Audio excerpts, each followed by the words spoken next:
Your brain makes a decision about someone's value in zero point 0.1 seconds.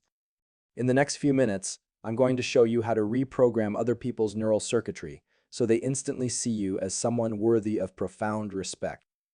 What you're about to learn will fundamentally change how others perceive you within seconds of interaction. The neuroscience of respect is fascinating. Our brains make rapid assessments of others based on specific behavioral markers that evolved over thousands of years as indicators of competence and leadership capability. Today, I'm diving deep into 4 evidence-based psychological principles that trigger these immediate respect responses in the human brain. These aren't manipulation tactics. Rather, they're behavioral alignments with our neurobiological wiring that signal trustworthiness and competence to others at a subconscious level. I've spent years reviewing the literature and speaking with experts in social psychology, and I've distilled everything down to 4 actionable principles with significant scientific backing. The first principle revolves around what neuroscientists call embodied cognition, the relationship between our physical state and mental processes. When you maintain deliberate presence, you activate neural pathways associated with confidence and authority. This starts with controlled breathing patterns. Taking a deep diaphragmatic breath before entering important interactions stimulates your vagus nerve, reducing cortisol levels and activating parasympathetic pathways that calm your nervous system while keeping you alert. Research shows that this physiological state is immediately detectable by others through subtle cues like vocal stability and microexpressions. Next is postural alignment. Maintaining balanced, upright posture with relaxed shoulders signals confidence through what psychologists call postural feedback. Studies demonstrate that this not only changes how others perceive you, but actually alters your own neurochemistry, increasing testosterone and decreasing cortisol in what's known as the power pose effect. Finally, deliberate presence includes controlled movement patterns, moving at a measured, intentional pace rather than with rushed, reactive movements triggers mirror neurons in observers that associate your behavior with competence and self-assurance. The second principle focuses on communication patterns that neurologically signal competence and trustworthiness to listeners. Start with vocal modulation, speaking at a slightly lower pitch, and with controlled pacing, activate specific regions in the listener's auditory cortex that are associated with attention and respect. The research here is clear. Maintaining a speech rate of approximately 150 words per minute with strategic pauses creates optimal neural engagement. Next, practice precision in language. Using specific, concrete terminology rather than vague generalizations activates different processing pathways in the listener's brain. This precision signals intellectual rigor and subject mastery, triggering what psychologists call competence attribution. The third element of calibrated communication is response latency, the measured pause between when someone speaks to you and when you respond. Neuroimaging studies show that a brief 1-2 second pause before responding activates regions in the observer's brain associated with thoughtfulness and wisdom rather than impulsivity. The third principle involves aligning your communication with deeper neurological signals of authentic belief. This begins with what social psychologists call value anchoring, clearly articulating principles that guide your decisions and actions. When you express values with conviction, you activate mirror neuron systems in observers that detect congruence between your words and internal state, triggering respect responses. Next is boundary maintenance, clearly communicating what you will and won't accept in various situations. Research shows this triggers security responses in the amygdala and prefrontal cortex of observers, signaling that you operate from internal standards rather than external validation. The third component is ownership language, using direct, first-person statements that accept responsibility rather than diffusing it. This linguistic pattern activates brain regions associated with leadership recognition and creates what psychologists call agency attribution, the perception that you're a causal force rather than a reactive element. The final principle may seem counterintuitive, but it has powerful neurological effects: strategic vulnerability. The first component is appropriate self-disclosure, sharing calculated insights into your thought process. Research shows this activates oxytocin pathways in listeners, creating neural bonding patterns associated with trust and respect. Next is intellectual humility, acknowledging knowledge limitations and remaining open to correction when warranted. This triggers what cognitive scientists call competence paradox. The brain associates greater expertise with those who understand the boundaries of their knowledge. Finally, recovery transparency, directly addressing mistakes and articulating learning processes. Neuroimaging shows this activates prefrontal cortex regions associated with growth mindset and resilience recognition, qualities universally respected across cultures and contexts. The fifth principle centers on what neuroscientists call metacognitive signaling, demonstrating your ability to think about thinking itself.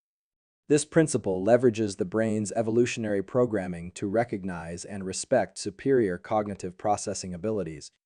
When you showcase cognitive mastery, you activate ancient neural circuits that evolved to identify and defer to individuals with enhanced mental processing capabilities. Pattern recognition articulation forms the foundation of this principle. This involves explicitly connecting dots between seemingly unrelated concepts or identifying underlying structures in complex situations. When you verbalize these connections in real time, you activate the listener's anterior temporal lobe regions associated with insight recognition, triggering what researchers call expertise attribution. The brain immediately categorizes you as someone operating at higher cognitive levels. For example, instead of simply stating an opinion, you might say, "I noticed this situation mirrors the pattern we saw in the Johnson project last quarter, where initial resistance masked deeper concerns about resource allocation." This demonstrates your ability to see beyond surface-level information and identify recurring themes across different contexts. The neurological impact is profound. When observers witness pattern recognition in action, their brains activate the same regions associated with learning from mentors and teachers. This creates an immediate cognitive hierarchy where you're positioned as the source of valuable insights. Research from MIT's Cognitive Science Department shows that people who consistently demonstrate pattern recognition abilities are rated as more competent and trustworthy within minutes of interaction, even when discussing topics outside their direct expertise. Systems thinking demonstration represents the second component, showing how individual elements interact within larger frameworks. This goes beyond simple cause and effect reasoning to reveal complex interdependencies and feedback loops. When you explain how changing one variable affects multiple other elements in a system, you activate the listener's prefrontal cortex regions associated with respect for intellectual authority. The key is making these connections explicit rather than assuming others see them.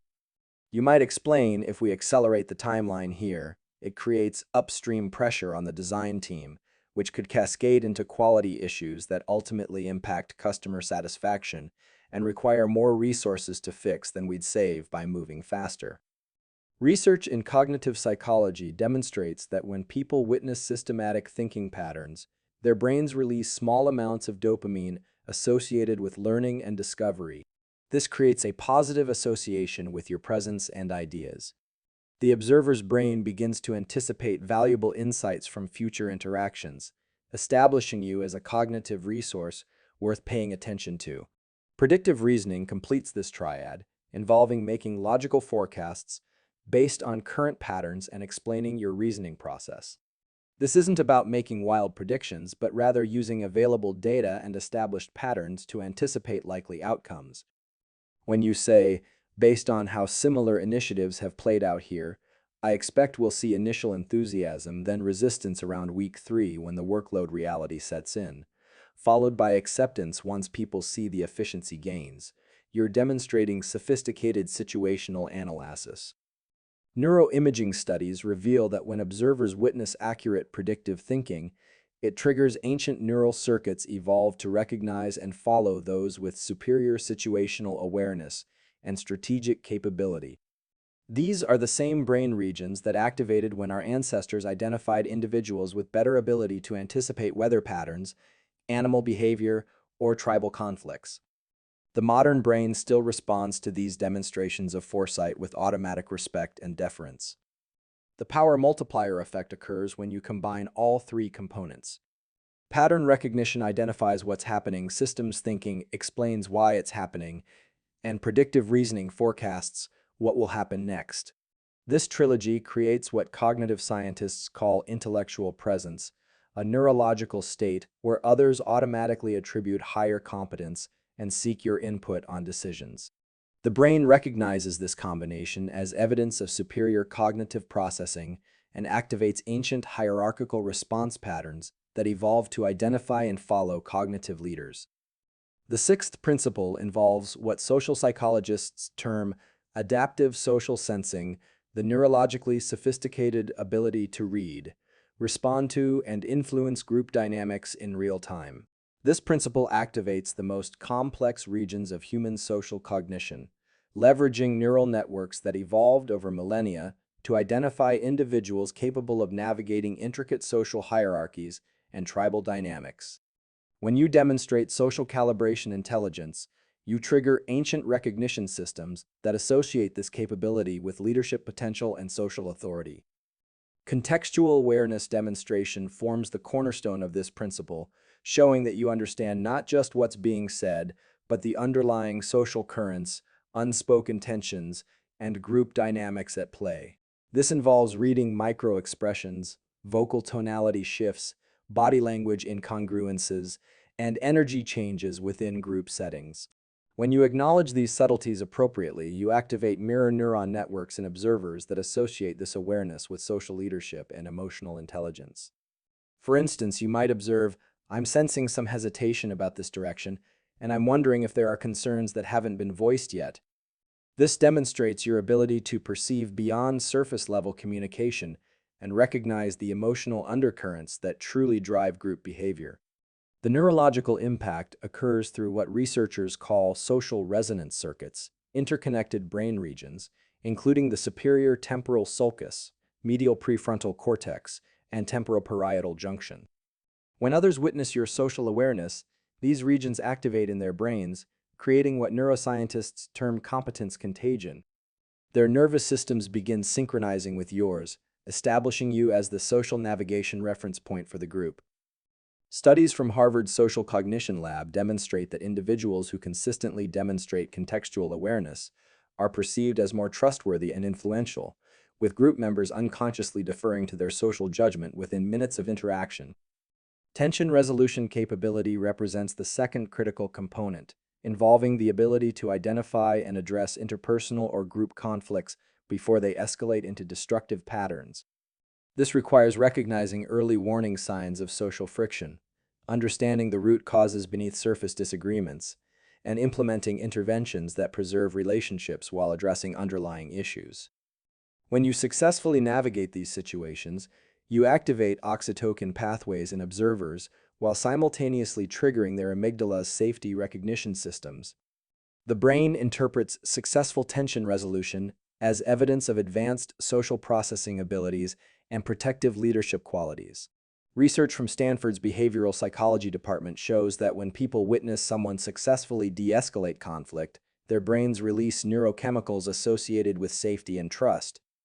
This creates what psychologists call social sanctuary response, the automatic association of your presence with emotional safety and group stability.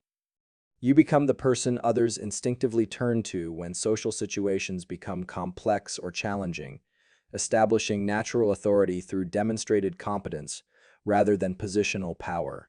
Influence without force completes this sophisticated skill set, involving the ability to guide conversations and decisions through strategic questions and perspective shifts rather than direct commands or pressure tactics. This represents the highest form of social intelligence, requiring you to understand individual motivations, group dynamics, and optimal timing for introducing ideas. When you help others reach conclusions through guided discovery rather than direct persuasion, you activate their brain's ownership centers, making them feel personally invested in outcomes while recognizing your role in facilitating their insights. Neuroimaging reveals that observers' brains respond to this subtlety by activating regions associated with competence recognition and voluntary deference. The prefrontal cortex, specifically areas involved in executive decision-making, shows increased activity when witnessing sophisticated influence techniques.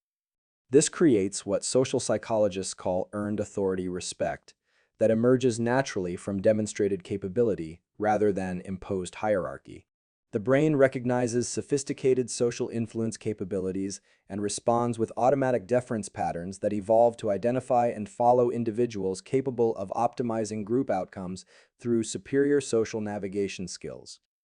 Today is day 0. Start by implementing just one principle from what you've learned: deliberate presence. For the next 7 days, practice diaphragmatic breathing for 2 minutes before every significant interaction. Document the shifts you notice, both internally and in others' responses. This isn't just about respect, it's about unlocking your neurological potential for influence. The science is clear. The mechanisms are proven. Now, the implementation is up to you. Your transformation begins with the very next breath you take.